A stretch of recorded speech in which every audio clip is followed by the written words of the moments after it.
আওয়ামী লীগ বাংলাদেশে আর কোনদিন উঠে দাঁড়াতে পারলে আমি মনে করি যে আমাদের রাজনৈতিক পড়াশোনা যা করেছি সবই বৃথা যাবে। শুনেছি আওয়ামী লীগের কোন এক নেতা মানে প্রথম শ্রেণীর নেতাদের একজন বলে কি আওয়ামী লীগ এখন জনগণের কাছে মাপ চাইতে প্রস্তুত, কিন্তু মাপ তো তাদের নেত্রী চাইতেছে না। মানে চাইলেও আমাদের খুনের অপরাধের কোনো মার্জনা হয় না। যারা খুনের সাথে হত্যার সাথে জড়িত তাদের বিচার ফৌজদারি কাটে হবে, কিন্তু রাজনৈতিক ভাবে আমি মনে করি আওয়ামী লীগ তার বৈধতা, নৈতিক বৈধতা হারিয়েছে। আওয়ামী লীগ বাংলাদেশে আর কোনদিন উঠে দাঁড়াতে পারলে আমি মনে করি যে আমাদের রাজনৈতিক পড়াশোনা যা করেছি সবই বৃথা যাবে। মুসলিম লীগ যেমন বিলুপ্ত হয়ে গেছে, আওয়ামী লীগও বিলুপ্তির পথে, এটা আমি দৃঢ়ভাবে বিশ্বাস করি। আওয়ামী লীগ তো ভিন্ন নামে আসবে, কিন্তু পুরনো আওয়ামী লীগ নিজে নিজেকে বিলুপ্ত করে নাই, বাকশাল করে তাকে আবার ফিরিয়ে দেওয়া হয়েছিল, তো সেইটা সে নিজেকে আবার দ্বিতীয় আত্মহত্যা করলো। আপনার মনে পড়ে, আমি বলি আপনার মনে আছে শামসুর রহমানের প্রথম কবিতার বইয়ের নাম কি? প্রথম রৌদ্রকরটিতে প্রথম গান দ্বিতীয় মৃত্যুর আগে। এই যে আওয়ামী লীগের দ্বিতীয় মৃত্যুর আগে এই প্রথম গান গেয়েছিলেন শেখ হাসিনা। স্যার আপনি যেটা বলছেন যে আমি মানে সাংবাদিক, সাহিত্যিক, ক্রিকেটার, শিক্ষক বা সংস্কৃতি কর্মী যারা সরাসরি হত্যা বা ফৌজদারি অপরাধের সাথে যুক্ত নন, তারা যদি আসলে প্রকাশ্যে মাপ চাওয়ার মতো নিজেদেরকে ক্লিয়ার করে জায়গায় আসেন, সেটা কি স্যার সমাজের বা রাষ্ট্রের ব্যবস্থা করা উচিত নাকি নিজেরা করবে? কেমনি করবে স্যার এটা, যদি কেউ এটা? আমি জানি না, আমি তো তাদের একজন। আমি বলছি যে মানুষ যেটা আশা করে যে মানুষ স্বতঃস্ফূর্ত ভাবে এসে যখন ক্ষমা চায়, আমি যে বাংলাদেশের জনগণের ঐতিহাসিক রেকর্ড হচ্ছে বাংলাদেশের জনগণ প্রতিশোধ পরায়ণ নন। শেখ হাসিনার বিরুদ্ধে যে সমস্ত অভিযোগ আছে তার মধ্যে একটা হচ্ছে তিনি ছিলেন ভয়ানক প্রতিশোধ পরায়ণ।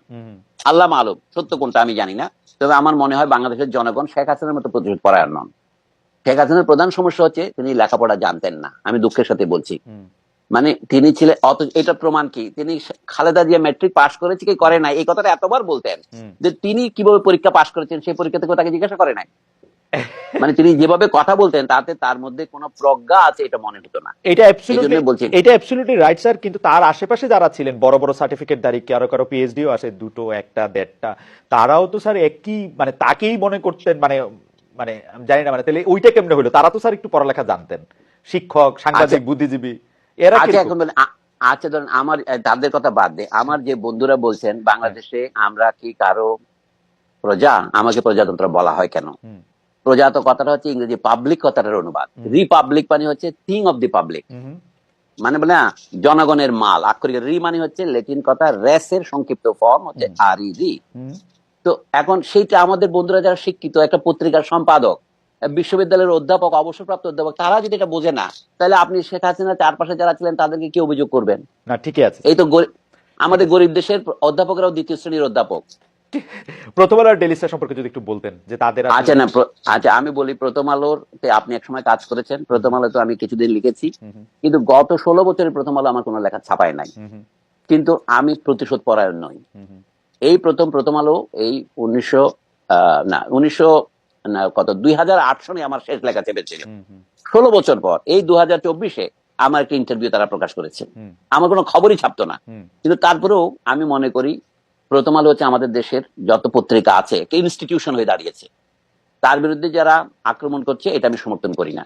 তাকে আমরা সমালোচনা করবো, পত্রিকা আকারে সমালোচনা করবো।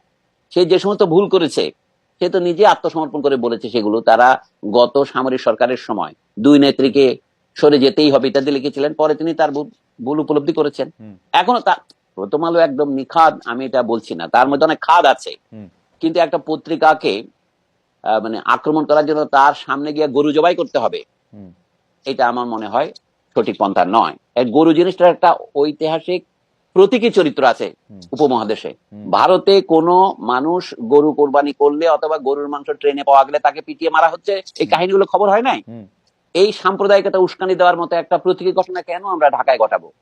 যারা এই পরামর্শ দিচ্ছেন তারা কি খুব বিবেচনা শক্তির পরিচয় দিচ্ছেন?